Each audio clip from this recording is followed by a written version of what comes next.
الحمد لله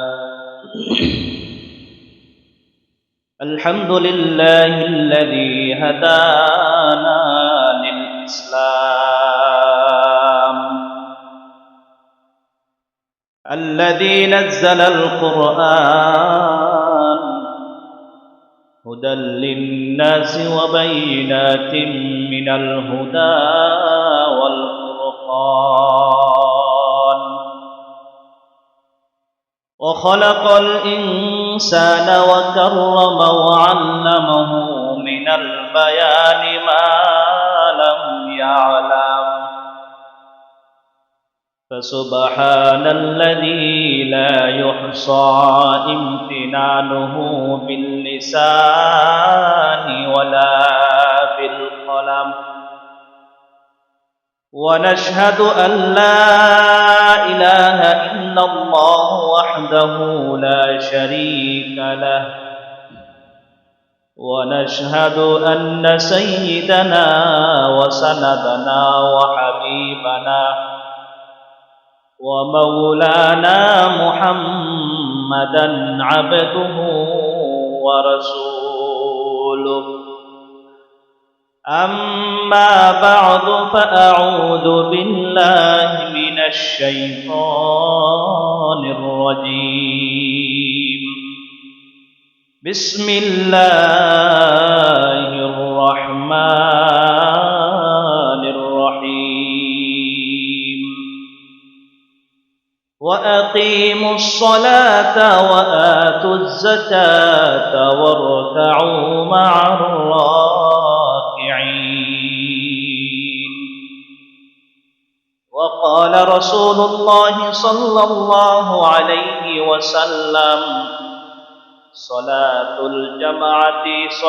الجماعة أفضل من صلاة الفجر ب27 درجة أو كما قال النبي صلى الله عليه وسلم إن الله وملائكته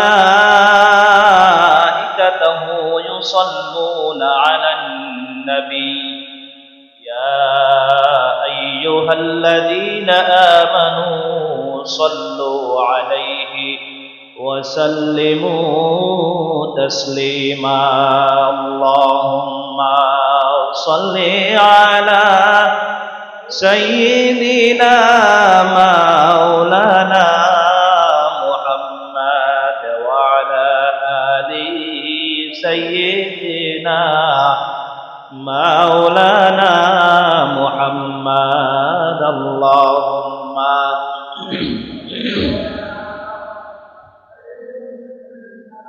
مولانا محمد وعلى آل سيدنا مولانا محمد بلغ العلا بكماله كشف الدجى بجماله حسنت جميع خصاله صلوا عليه وآله لا إله إلا الله لا إله إلا الله لا إله إلا الله لا إله إلا الله لا إله إلا الله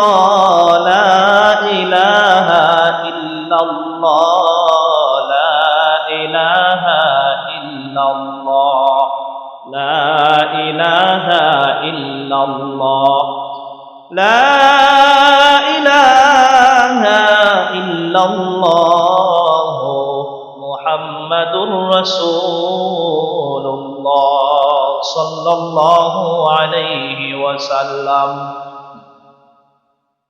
معزز محترم মুসল্লিয়ান ইকরাম আল্লাহ সুবহানাহু ওয়া তাআলার দরবারে অসংখ্য অগণিত শুকরিয়া যে মহান আল্লাহ সুবহানাহু ওয়া তাআলা আমাকে আপনাকে পবিত্র দিন জুমাতুল মুবারকে মহান আল্লাহ রাব্বুল আলামিনের ডাকে সাড়া দিয়ে আল্লাহ সুবহানাহু ওয়া তাআলার কুদরতি পায়ে সিজদা দেওয়ার উদ্দেশ্যে দুনিয়ার সবচাইতে পুণ্যভূমি আল্লাহর ঘর মসজিদে আসার বসার তৌফিক দান করেছেন। এজন্য আল্লাহ রাব্বুল আলামিনের দরবারে আমরা সকলে শুকরিয়া আদায় করে কালিমাতুশ শুকর উচ্চারণ করে বলি আলহামদুলিল্লাহ। আল্লাহ পাক রব্বুল আলামিন দুনিয়ার হাজারো মানুষদের মধ্য থেকে আমাকে আপনাকে নির্বাচন করেছেন, আমাকে আপনাকে পছন্দ করেছেন, তার কুদরতি পায়ে সিজদা দেওয়ার তৌফিক দান করেছেন। রব্বুল আলামিন আমার জন্য আপনার জন্য কল্যাণকামী। এই জন্য আজকে আমাকে আপনাকে দুনিয়ার সমস্ত মশগুলাত থেকে ফারেক করে, দুনিয়ার সমস্ত ঝামেলা থেকে মুক্ত করে, দুনিয়ার সমস্ত কাজকর্ম থেকে অবসর করে আল্লাহর ঘর মসজিদে আসার তৌফিক দান করেছেন। এটা আমার আপনার কোনো বুদ্ধির কারণে হয় নাই, আমার আপনার কোনো শক্তির কারণে হয় নাই, আমার আপনার কোনো অর্থ সামগ্রীর কারণেও হয় নাই। রবের পক্ষ থেকে বান্দার জন্য বিশেষ একটা সুযোগ, এটা এমনি এমনি হাসিল হয় না যদি আল্লাহ রাব্বুল আলামিন ইচ্ছা না করেন। দুনিয়ার জিন্দেগিতে যা কিছুই হয় সব কিছুই আল্লাহ রাব্বুল আলামিনের ইচ্ছাতেই হয়। এমন কোনো একটা জিনিস নাই, এমনকি গাছের একটা পাতাও আল্লাহর হুকুম ছাড়া নড়ার কোনো ক্ষমতা রাখে না। আল্লাহ রাব্বুল আলামিন ইবাদতের জন্য মানুষকে দুনিয়ার জমিনে পাঠাইলেন। ওমা খলাকাতুল জিন্না ওয়াল ইনসা ইল্লা লিয়াবুদুন। আল্লাহ ঘোষণা করতেছেন যে বান্দা, আমি তোমাকে এবং জিন জাতিকে, মানুষকে এবং জিন জাতিকে সৃষ্টি করেছি শুধুমাত্র আমি রবের গোলামি করবে, আমি রবের দাসত্ব করবে, এই একটা মাত্র উদ্দেশ্য নিয়ে। এই উদ্দেশ্য ছাড়া, একটা মাত্র উদ্দেশ্য ছাড়া দ্বিতীয় আর কোনো উদ্দেশ্যে মানুষকে আমাকে আপনাকে দুনিয়ার জিন্দেগিতে পাঠানো হয় নাই। এই জন্যে আল্লাহ তাআলা একজন মানুষকে ঈমান নামক দৌলত দান করার পরে তার উপর সবচাইতে গুরুত্বপূর্ণ যেই সকল ফরজ রয়েছে, ফরজ সমূহগুলির মধ্য থেকে সবচাইতে প্রথম যে ফরজ সেটা হচ্ছে নামাজ কায়েম করা, নামাজ আদায় করা, আল্লাহর কুদরতি পায়ে সিজদা দেওয়া, আল্লাহর সাথে বান্দার মুলাকাত হবে, আল্লাহর সাথে বান্দার সাক্ষাৎ হবে, আল্লাহর সাথে বান্দার কথোপকথন হবে, আল্লাহর সাথে বান্দার দিল খুলে কথা বলবে, আল্লাহর কাছে চাবে। এটা একটা মাত্রই তরিকা, সেটা হলো নামাজ। এই নামাজের প্রতি আমরা অনেক সময় অবহেলা করে থাকি, এই নামাজকে আমরা গুরুত্ব সহকারে পড়ি না। অনেকে আমরা বাসা বাড়িতে নামাজ পড়ে থাকি, আবার কিছু সংখ্যক আল্লাহর খাঁটি বান্দা আছেন যাদের দিলটা মসজিদের সাথে সম্পৃক্ত, যাদের দিল অপেক্ষায় থাকে, যাদের কান অপেক্ষায় থাকে কখন মুয়াজ্জিনের আওয়াজ আসে, হাইয়া আলাস সালাহ, হাইয়া আলাস সালাহ, হাইয়া আলাল ফালাহ, হাইয়া আলাল ফালাহ। এই আওয়াজ কখন মুয়াজ্জিনের কানে, মুয়াজ্জিনের সুর কখন আমার কানে আসবে, এই অপেক্ষায় থাকি যে যখন মুয়াজ্জিনের ডাকা শেষ হয়ে যাবে সাথে সাথে আমি জামাতের সাথে নামাজ আদায় করব। এই উদ্দেশ্যে বান্দা মসজিদের দিকে ছুটতে থাকে। ভাইয়েরা আমার, ঘরে নামাজ পড়লেও নামাজ হবে, মসজিদের নামাজ পড়লেও নামাজ হবে, তবে এই দুইটা নামাজের মধ্যে একটা পার্থক্য আছে, একটা পার্থক্য আছে। ঘরে নামাজ পড়লে 1 গুণ সওয়াব হবে, ঘরে নামাজ পড়লে 1 গুণ সওয়াব হবে, কিন্তু মসজিদের নামাজ পড়লে তার চাইতে অনেক গুণের বেশি সওয়াব হবে জামাতের সাথে নামাজ আদায় করলে। আল্লাহ পাক রব্বুল আলামিন কুরআনুল কারীমের মধ্যে ঘোষণা করেন, ওয়া আকিমুস সালাতা ওয়া আতুজ যাকাতা ওয়ারকাউ মা'আর রাকিঈন। বান্দা, তোমরা নামাজ কায়েম করো, নামাজ পড়ো, নামাজ আদায় করো, যাকাত প্রদান করো, তবে নামাজ যখন পড়বা ওয়ারকাউ মা'আর রাকিঈন, রুকুকারীদের সাথে তোমরা রুকু করো। এখন আসেন, রুকুকারী কাদেরকে বলা হয়? যখন আমি আপনি একাকী নামাজ পড়ব তখন আমাকে আপনাকে বলা হবে না ওনারা কয়েকজন নামাজ পড়তেছে, বলা হবে সে একজন মানুষ নামাজ পড়তেছে। যখন একাকী নামাজ পড়ব তখন আমাদেরকে সংঘবদ্ধভাবে বলা হবে না, একাকী ভাবে বলা হবে। আর যখন ইজতিমাঈ ভাবে নামাজ আদায় করব জামাতের সাথে যখন ইমামের পিছনে ইক্তেদা করে নামাজ আদায় করব, তখন বলা হবে যে তারা রুকু করতেছে, তারা সিজদা করতেছে। তখন বলা হবে না যে সে একজন মানুষ রুকু করতেছে। আল্লাহ রাব্বুল আলামিনের এই ঘোষণা, ওয়ারকাউ মা'আর রাকিঈন, বান্দা যারা মসজিদে নামাজ পড়ে, একসাথে যারা জামাতের সাথে নামাজ আদায় করে, তোমরাও তাদের সাথে জামাতে শরীক হয়ে যাও। বলে জামাতে শরীক হইলে কি লাভ হবে? জামাতে শরীক কেন হইতে হবে? আমি আপনি যদি মসজিদের মধ্যে একসাথে নামাজ আদায় করি, আজকে জুমার দিনে পুরা মসজিদ যখন মানুষে ভর্তি হবে, তখন যার সাথে গত জুমায় আমার দেখা হয়েছিল তার সাথে আজকে আমার সাক্ষাৎ হবে। হতে পারে এই আজকে সাক্ষাৎ ছাড়া পুরো সপ্তাহের মধ্যে একদিনও তার সাথে আমার সাক্ষাৎ হয় নাই। তো জুমার দিন যেই রকম ভাবে সম্মিলিত ভাবে আমরা নামাজ পড়ার কারণে, একত্রিত হওয়ার কারণে যেই রকম পরস্পরের সাথে সাক্ষাৎ হয়, ঠিক তদ্রূপ জামাতের সাথে নামাজ আদায় করার কারণেও দুনিয়ার জমিনে আমার আপনার পরস্পরের সাথে সম্পর্ক হবে, সৌহার্দ্যপূর্ণ আচরণ করা সম্ভব হবে, পরস্পরের সাথে পরস্পরের সাক্ষাৎ হবে। আল্লাহর হাবিব মুহাম্মদুর রাসূলুল্লাহ সাল্লাল্লাহু আলাইহি ওয়াসাল্লাম ঘোষণা করেন, আল্লাহর হাবিব মুহাম্মদুর রাসূলুল্লাহ সাল্লাল্লাহু আলাইহি ওয়াসাল্লাম বলেন, তিনটি বিষয় এমন রয়েছে, যদি এই তিনটি বিষয়ের সওয়াবের কথা মানুষ জানতো, যদি তিনটি বিষয়ের সওয়াবের কথা যদি মানুষ জানতো, তাহলে তা হাসিল করার জন্য পরস্পর যুদ্ধের মধ্যে লেগে যেত, পরস্পর যুদ্ধের মধ্যে অবতীর্ণ হইত। বিরতি ছাড়া যুদ্ধ চলতো, কোনো পার্থক্য থাকতো না, সময় অপেক্ষা করতো না, যুদ্ধের মধ্যে তারা লেগে যাইত।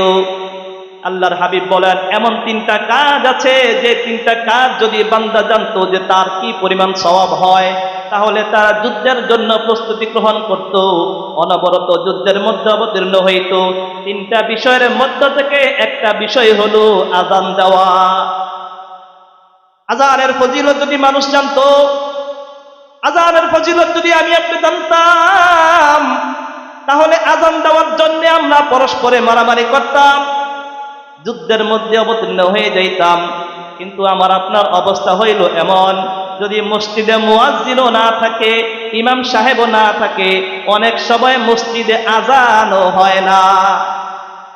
আচ্ছা বলেন তো, এই মসজিদ এমন কি কোনো মসজিদ আছে যে মসজিদের আশেপাশে মানুষ হাঁটাচলা করে না, যে মসজিদের কাছে বাড়ি ঘর নাই? এমন কি আছে? আদৌ কোথাও নাই। প্রত্যেকটা মসজিদের মধ্যে মানুষের যাতায়াত আছে, প্রত্যেকটা মসজিদের কাছে রাস্তা আছে, বাড়ি আছে, মানুষের চলাচল আছে।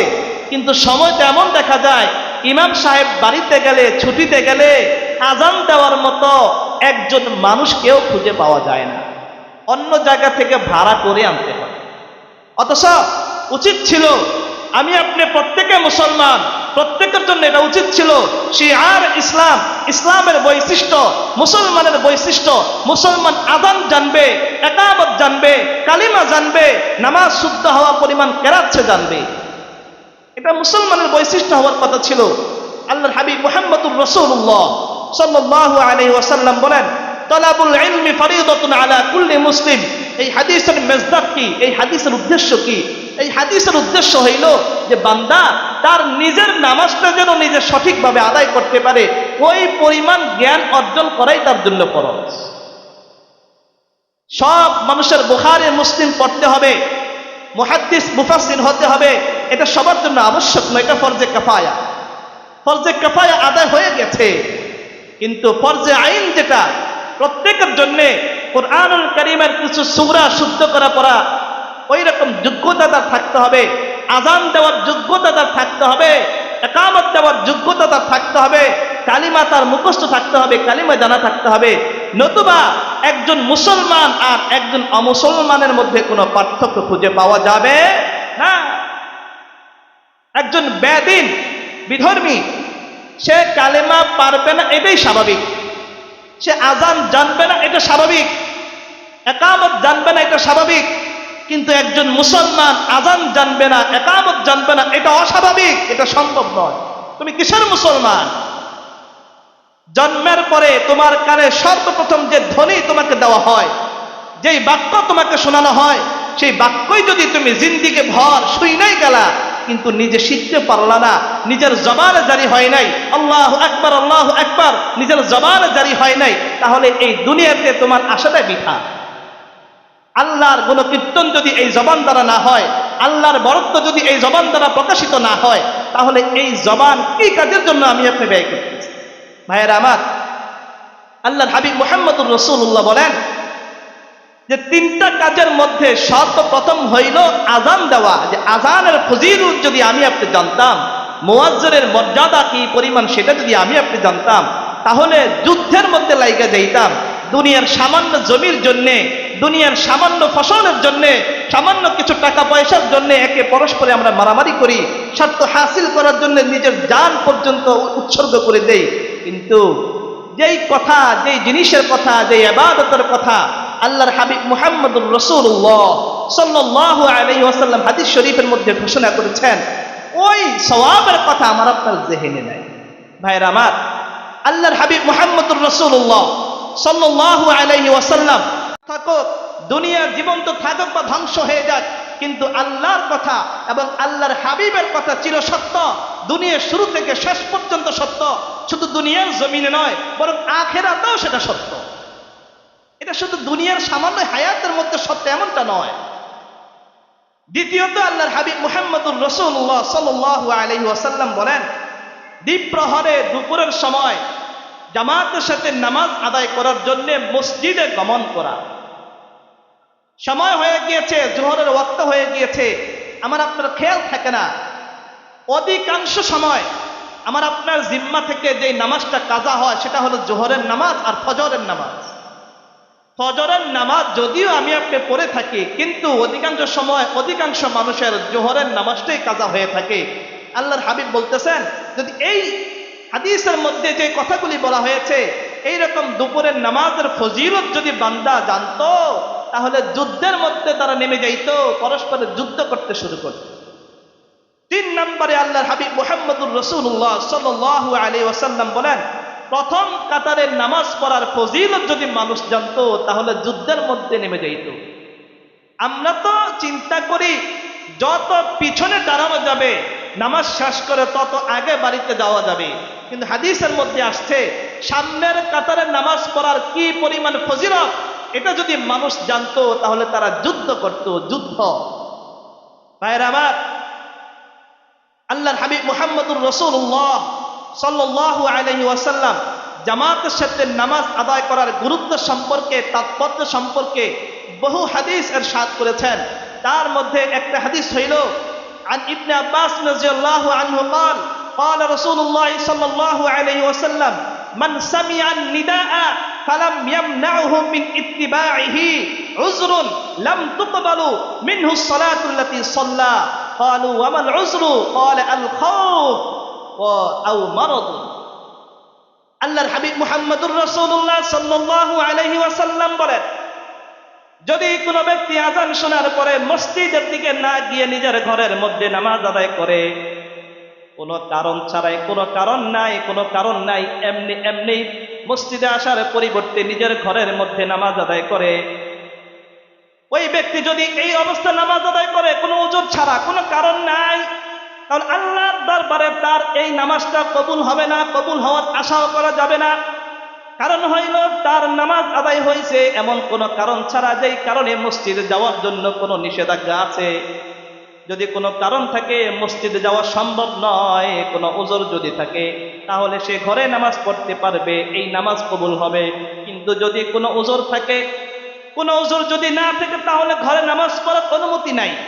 সাহাবায়ে কেরাম আরজ করলেন, ইয়া রাসূলুল্লাহ, উযরটা কি, কারণটা কি, কোন কারণের কারণে মসজিদের পরিবর্তে ঘরে নামাজ পড়া যাবে, কারণটা কি? আল্লাহর হাবিব বলেন, খাউফুন আও মারাদুন, ভয় অথবা অসুস্থতা। যদি এমন ভয় হয় যে রাস্তা দিয়ে মসজিদে যাওয়ার সময় জান নাশের আশঙ্কা আছে, শত্রুর ভয় আছে, আমি রাস্তা দিয়ে গেলে আমার জানের উপর আক্রমণ হবে, এই সকল যদি কোনো কারণ থাকে, ওই কারণের জন্য সাময়িক সময় সে ঘরে নামাজ আদায় করতে পারবে, কিন্তু যখন এই ভয় কেটে যাবে তখন মসজিদে এসে জামাতের সাথে নামাজ আদায় করতে হবে। যদি ভয় থাকে যে এই দিক দিয়ে গেলে আমাকে সন্ত্রাস আক্রমণ করবে, ডাকাত দল আমাকে আক্রমণ করবে, প্রাণ নাশের আশঙ্কা আছে, তখন নিজের জান বাঁচানো খরচ, ওইটার জন্যে বালা মুসিবত থেকে রক্ষা পাওয়ার জন্যে সাময়িক সময় ঘরের মধ্যে নামাজের সুযোগ আছে, কিন্তু এটাকে স্থায়ী করা যাবে না। আরেকটা ওজর হইল অসুস্থতা। যদি এমন অসুস্থ হয় যে অসুস্থের কারণে মসজিদ পর্যন্ত হেঁটে আসা সম্ভব না হয়, অথবা সম্ভব কিন্তু প্রচন্ড কষ্ট হবে, এই রকম অবস্থা যদি হয়, এই দুই শুরুতে ঘরে নামাজ পড়ার অনুমতি আছে। যদি এমনটা না হয়, এই দুই শুরুতের কোনো শুরুত যদি বিদ্যমান না থাকে, সেই ক্ষেত্রে আমার আপনার জন্য ঘরে নামাজ পড়ার অনুমতি নাই। এখন তো এমন হয়ে গেছে, বাজারে যাইতে পারি হাঁটতে হাঁটতে, ঘন্টার পর ঘন্টা দাঁড়িয়ে কথা বলতে পারি, কিন্তু মসজিদে আসার সময় যদি কেউ বলে ভাই মসজিদে আসেন, বলে আমার মাথাটা খুব ব্যথা, পা খুব ব্যথা, এইরকম হাজারো অজুহাত আমরা দেখাই। ও মুসলমান, স্মরণ রাখো, এইরকম হাজারো অজুহাত আল্লাহর দরবারে তোমার কায়েম হবে না। মানুষের কাছে বলে তুমি পার পাইলেও আল্লাহর কাছে ময়দানে মাহশরে আল্লাহ রাব্বুল আলামিন যখন জিজ্ঞাসা করবেন, বান্দা এই কারণে তুমি ঘরের মধ্যে নামাজ আদায় করেছ, তুমি তো বাজারে যাইতে পারতা, তুমি তো দাঁড়িয়ে দাঁড়িয়ে কথা বলতে পারতা, দীর্ঘক্ষণ গল্প করতে পারতা, কিন্তু মসজিদে যাওয়ার সময় তোমাকে আহ্বান করা হইলে তখন তুমি অজুহাত পেশ করতা। এই কথার জবাব যদি আমার আপনার কাছে চাওয়া হয়, কি জবাব দিব সেটা আমি আপনি চিন্তা করলেই বুঝে আসবে। ভাইয়ের আমার, এই জামাতের নামাজ পড়ার গুরুত্ব সম্পর্কে আরেক জায়গায় আল্লাহর হাবিব মুহাম্মদুর রাসূলুল্লাহ সাল্লাল্লাহু আলাইহি ওয়াসাল্লাম ঘোষণা করেছেন।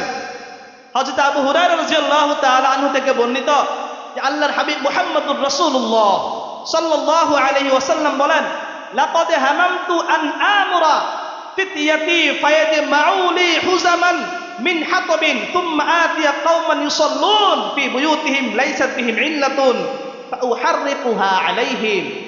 যেই সকল মানুষেরা ঘরের মধ্যে বিনা কারণে, বিনা অজুহাতে, কোনো ওজর ছাড়াই, শরীয়ত যেটাকে ওজর বলে নাই, শরীয়ত যেটাকে কারণ বলে নাই, শরীয়ত যেটাকে প্রয়োজন বলে নাই, এই রকম প্রয়োজন ছাড়া, এই রকম ওজর ছাড়া যদি কোনো মানুষ ঘরের মধ্যে নামাজ পড়ে, তাহলে আমার মনে চায় আমি যেন একদল যুবককে এই নির্দেশ দেই যে কিছু লাকড়ি তোমরা সংগ্রহ করো, কিছু লাকড়ি তোমরা সংগ্রহ করো। যেই সকল মানুষেরা বিনা কারণে ঘরের মধ্যে নামাজ আদায় করতেছে, আমি তাদের ঘরের কাছে যাই, ঘরের কাছে গিয়ে তাদের ঘর বাড়িগুলোকে আগুন দিয়ে জ্বালিয়ে দেই। কত কঠিন হুঁশিয়ারি, কত কঠিন ধমকি রাসূলুল্লাহ সাল্লাল্লাহু আলাইহি ওয়াসাল্লামের পক্ষ থেকে। যে রাসূল, যে হাবিবে কিবরিয়া নবী, আশরাফুল আম্বিয়া নবী, আমার আপনার জন্য কতটা দরদি ছিলেন, আমার আপনার জন্য কতটা আল্লাহর কাছে প্রার্থনা করেছেন। আল্লাহ রাব্বুল আলামিনের কালামে পাক থেকে ওই আয়াতের মধ্যে আসছে, ইন তুআযিবুহুম ফাইন্নাহুম ইবাদুক। আল্লাহ, আমার এই উম্মতদেরকে যদি গুনাহের কারণে, তাদের পাপের কারণে আপনি তাদেরকে শাস্তি দেন, তাহলে জেনে রাখুন এরা তো আপনারই বান্দা। ওয়া ইন তাগফির লাহুম, আর যদি এদেরকে আপনি ক্ষমা করে দেন, ফাইন্নাকা আনতাল গফুরুর রহিম, আপনি তো পরম দয়াশীল, ক্ষমাশীল। অর্থাৎ আল্লাহর কাছে দরখাস্ত করতেছেন, আল্লাহর প্রশংসা করে, আল্লাহর কাছে বিনয়ী হয়ে, উম্মতের জন্য কান্নাকারি করে আল্লাহর কাছে আবদার করতেছেন, আবেদন করতেছেন, আল্লাহ আমার এই উম্মতদেরকে আপনি আযাবের মধ্যে ফেলায়েন না, আমার এই উম্মতদেরকে জাহান্নাম থেকে মুক্তি দান করেন। কারণ মানুষকে ক্ষমা করা, বান্দার গুনাহগুলি ক্ষমা করা আপনার বৈশিষ্ট্য। বান্দার বৈশিষ্ট্য হলো গুনাহ করা, আপনার শান, আপনার বৈশিষ্ট্য হলো বান্দার গুনাহগুলি ক্ষমা করা। এইরকম ভাবে দোয়া করার পরেও আল্লাহর হাবিব মুহাম্মদুর রাসূলুল্লাহ সাল্লাল্লাহু আলাইহি ওয়াসাল্লাম কত কঠিন হুঁশিয়ারি দিয়েছেন। এখন আপনি আমি চিন্তা করে দেখি, যদি কোনো কারণ ছাড়া, যেই সকল কারণ শরীয়তের মধ্যে কারণ বলে নির্দিষ্ট করা হয়েছে, ওজর বলে আখ্যায়িত করা হয়েছে, এইরকম ওজর ছাড়া যদি ঘরের মধ্যে নামাজ পড়ি, ওই হাদিসের মেজদাক যারা, যেই সকল মানুষদের উদ্দেশ্য করে আল্লাহর হাবিব বলেছেন যে আমার মনে চায় আমি তাদের ঘর বাড়িগুলোকে জ্বালিয়ে দেই।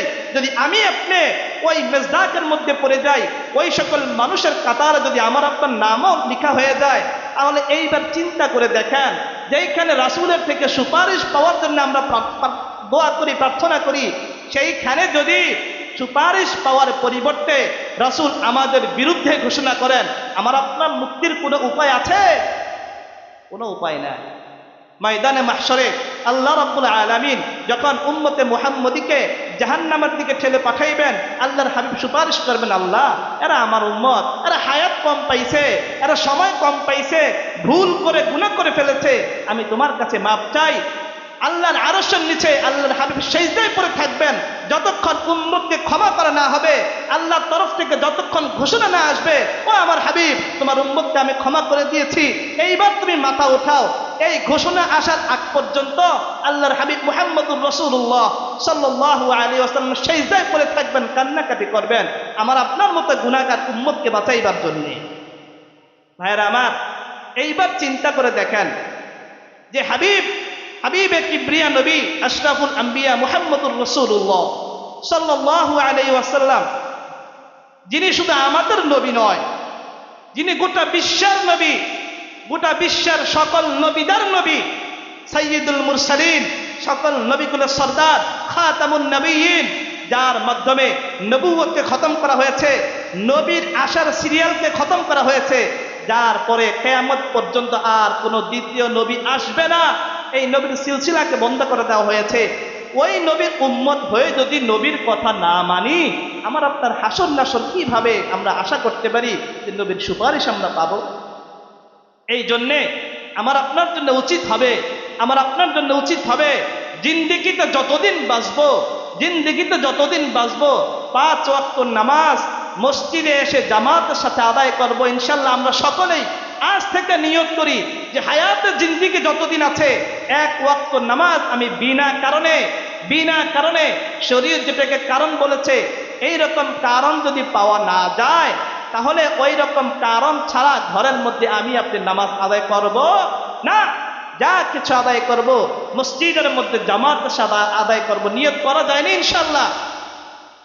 আমার ভাইয়েরা, নামাজ জামাতের সাথে নামাজ আদায় করার ফজিলত সম্পর্কে আল্লাহর হাবিব মুহাম্মদুর রাসূলুল্লাহ সাল্লাল্লাহু আলাইহি ওয়াসাল্লাম হাদিস শরীফের মধ্যে ব্যক্ত করেছেন, যে ব্যক্তি মসজিদে গিয়ে জামাতের সাথে নামাজ আদায় করার উদ্দেশ্যে ঘর থেকে বের হইল, ওই বান্দাটা যতটা কদম ফেলবে, যতটা পা ফেলবে, মসজিদে আসার জন্য যতটা কদম ফেলবে, প্রত্যেকটা কদমে কদমে বান্দার আমলনামায় একটা করে নেকি লেখা হবে। শুধু নেকি লেখা হবে, শুধু এটার মধ্যে ক্ষান্ত নয়, এবং তার সাথে সাথে প্রত্যেকটা কদমে কদমে একটা করে গুনাহ মাফ করে দেওয়া হবে। আল্লাহর হাবিব মুহাম্মদুর রাসূলুল্লাহ সাল্লাল্লাহু আলাইহি ওয়াসাল্লাম বলেন, সালাতুল জামাআতি আফযলু মিন সালাতিল ফাজরি বি27 দারাজাতান। ও আমার উম্মত, শোনো শোনো শোনো, জামাতের সাথে নামাজ আদায় করলে ফজিলত কি হবে শোনো। যে ব্যক্তি জামাতের সাথে নামাজ আদায় করবে, যে ব্যক্তি জামাতের সাথে নামাজ আদায় করবে, একাকী নামাজ আদায় করার চাইতে 27 গুণ বেশি সওয়াব তার আমলনামায় লেখা হবে। ভাইরা আমার, এই কথাগুলি কিন্তু এমনি এমনি আসে না। অবশ্যই কথাগুলি সত্য, রাসূলের বাণী সত্য, আল্লাহর বাণী সত্য। আমার আপনার ধারণা ভুল হতে পারে, আমার আপনার আমল খারাপ হতে পারে, আমার আপনার চিন্তা ফিকির খারাপ হতে পারে, কিন্তু আল্লাহর হাবিব মুহাম্মদুর রাসূলুল্লাহ সাল্লাল্লাহু আলাইহি ওয়াসাল্লামের কোনো কথার মধ্যে কোনো সন্দেহ নাই। যেইখানে যেই কথা আল্লাহ তাআলার পক্ষ থেকে আসছে, যেইখানে যেই কথা আল্লাহর হাবিবের পক্ষ থেকে আসছে, ওই কথাগুলির উপরে সম্পূর্ণরূপে ঈমান আনা মুসলমানের ঈমানের একটা অংশ।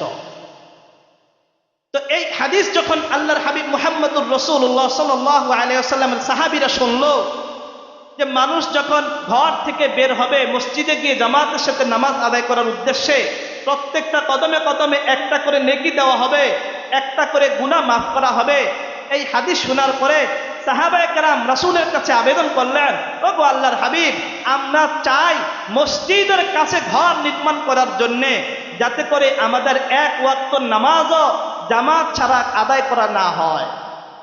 প্রত্যেক ওয়াক্ত নামাজ যেন জামাতের সাথে আমরা আদায় করতে পারি, এই জন্য আমরা মসজিদের কাছে ঘর করার অনুমতি যাচ্ছি। আল্লাহর হাবিব মুহাম্মদুর রাসূলুল্লাহ সাল্লাল্লাহু আলাইহি ওয়াসাল্লাম তখন তাদেরকে এই অনুমতি দেন নাই। কেন?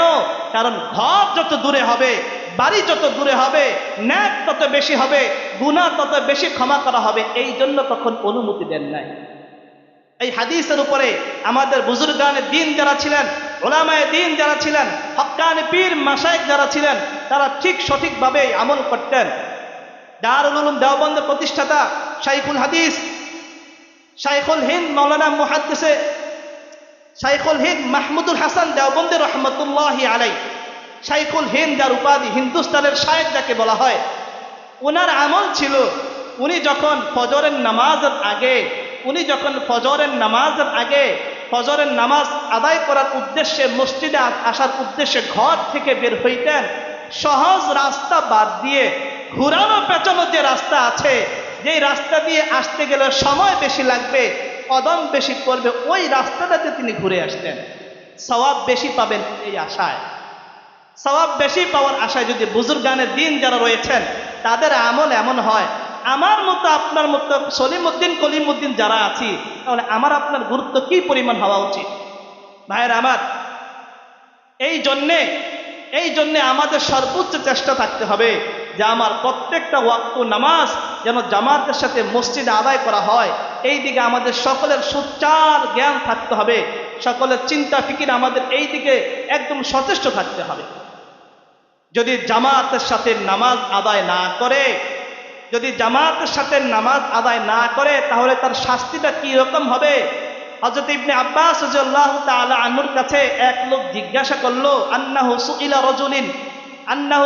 আন রাজুলিন ইয়াসুমুন নাহার, যে এক ব্যক্তি দিনের বেলা রোজা রাখে, ওয়া ইয়াকুমুল লাইল, রাতের বেলা নামাজ পড়ে, সবসময় তার এই আমল জারি, দিনের বেলা রোজা রাখে, রাতের বেলা নামাজ পড়ে, ওয়ালা ইয়াশহাদুল জামাআতা ওয়ালাল জুমআতা, কিন্তু সে জামাআতেও আসে না, জুমার নামাজেও আসে না, মসজিদে এসে জামাতেও নামাজ পড়ে না, জুমার নামাজেও সে শরীক হয় না।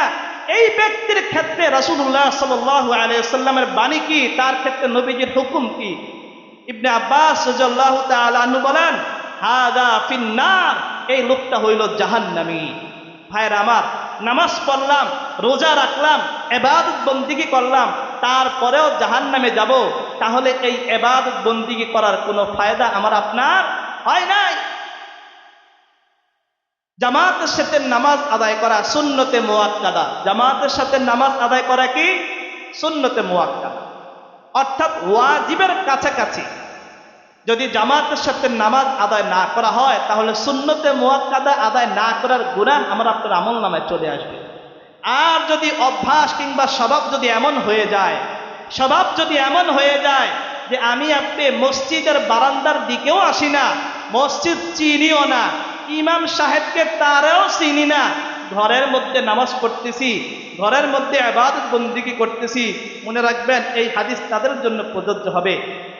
ভাইরা আমার, রাসূলুল্লাহ সাল্লাল্লাহু আলাইহি ওয়াসাল্লাম হায়াতে জিন্দেগি শেষ পর্যন্ত জামাতের সাথে নামাজ আদায় করার জন্য পরিপূর্ণ সচেষ্ট ছিলেন, দিলের মধ্যে তামান্না ছিল এবং সদা সর্বদা চেষ্টা করতেন প্রত্যেক ওয়াক্ত নামাজ যেন জামাতের সাথে আদায় করা হয়। হাদিস শরীফের মধ্যে বর্ণিত আছে, আল্লাহর হাবিব মুহাম্মদুর রাসূলুল্লাহ সাল্লাল্লাহু আলাইহি ওয়াসাল্লাম তার জীবনের সর্বশেষ সময়টা যখন আসে তখন প্রচন্ড মাথা ব্যথা, এই মাথা ব্যথা নিয়ে তিনি মাগরিবের নামাজ পড়াইলেন, ইমামতি করলেন। আর নামাজের মধ্যে সূরাতুল মুরসালাত 29 নম্বর পারার সর্বশেষ সূরা মাগরিবের নামাজের মধ্যে পড়ছেন। এখন আমরা যদি মাগরিবের নামাজ নয়, ফজরের নামাজেও যদি কেরাত একটু লম্বা হয়, পরের দিন দেখা গেছে আল্লাহর রহমতে মুসল্লি দুই একজন অটোমেটিক কমে গেছে। অথচ ফজরের মধ্যে তাওয়ালে মুফাসসাল, এশারের মধ্যে তাওয়ালে মুফাসসাল, আওসাতে মুফাসসাল, কাসারে মুফাসসাল, 3 তরিকায় কেরাত পড়া হয়। ফজরের মধ্যে, জোহরের মধ্যে কেরাতটা একটু লম্বা হবে, তাওয়ালে মুফাসসাল কেরাত লম্বা হবে।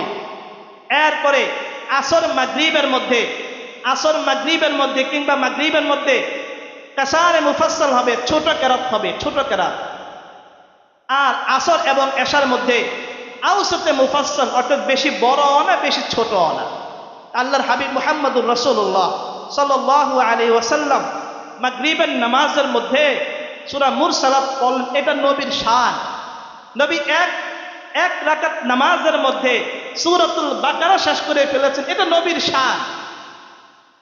তো এই রকম প্রচন্ড মাথা ব্যথা নিয়ে মাগরিবের নামাজ পড়াইলেন, ইমামতি করলেন, নামাজের মধ্যে সূরা মুরসালাত তেলাওয়াত করলেন মাগরিবের নামাজে। এশারের নামাজের ওয়াক্ত যখন হয়, নবীজি সাল্লাল্লাহু আলাইহি ওয়াসাল্লাম আরো প্রচন্ড অসুস্থ হয়ে গেলেন।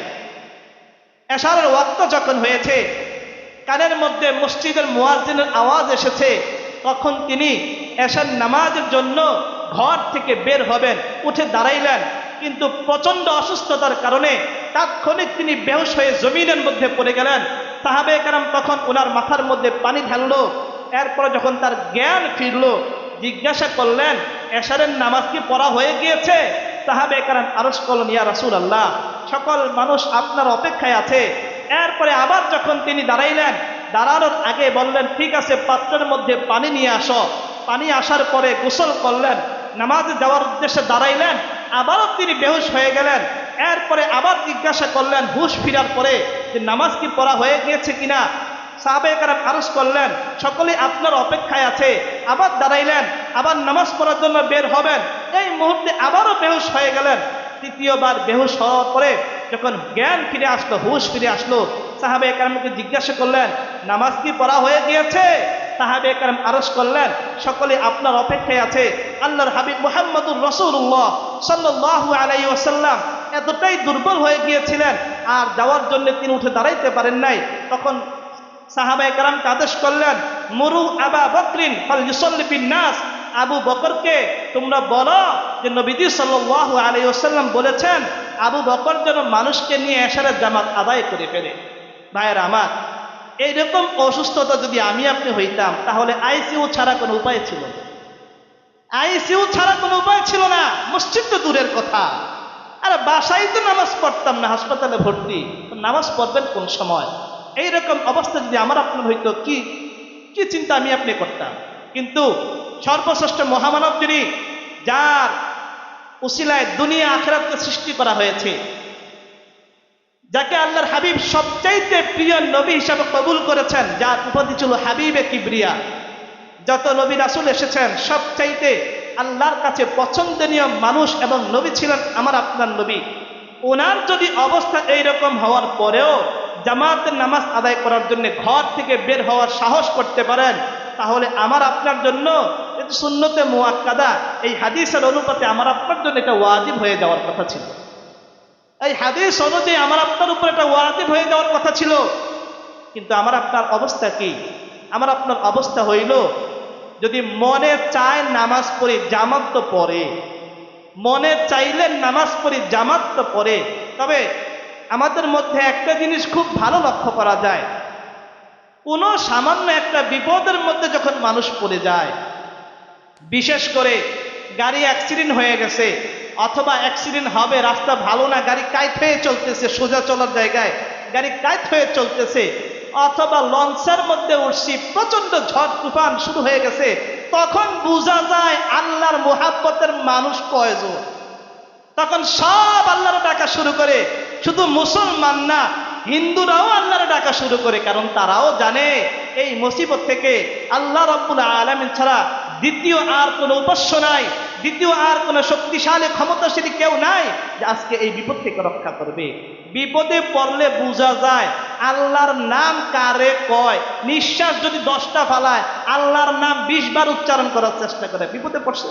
এই জন্য ভাইরা আমার, আল্লাহকে স্মরণ করা, রাসূল পাক সাল্লাল্লাহু আলাইহি ওয়াসাল্লামের হাদিস অনুযায়ী জিন্দেগি পরিচালনা করার জন্য কোনো অসুস্থতার মধ্যে পড়তে হবে না। সুস্থ মানুষ যখন আমরা থাকব, সুস্থ কালে যখন ইবাদত বন্দিগি করব, এই ইবাদত বন্দিগি আল্লাহর কাছে বেশি কবুল হবে, যৌবনকালের ইবাদত বন্দিগি আল্লাহর কাছে বেশি কবুল হবে। এই জন্যে আমরা সকলেই জামাতের প্রতি গুরুত্ব আরোপ করে জামাতের সাথে 5 ওয়াক্ত নামাজ জামাতের সাথে মসজিদে আদায় করার জন্য আমরা সকলে আজ থেকে নিয়ত করি এবং সেই সাথে সাথে চেষ্টা করি আল্লাহ পাক রব্বুল আলামিন আমাদের সকলকে 5 ওয়াক্ত নামাজ জামাতের সাথে আদায় করার জন্য মসজিদে এসে নামাজ আদায় করার তৌফিক দান করুন। সকলে বলি আমিন।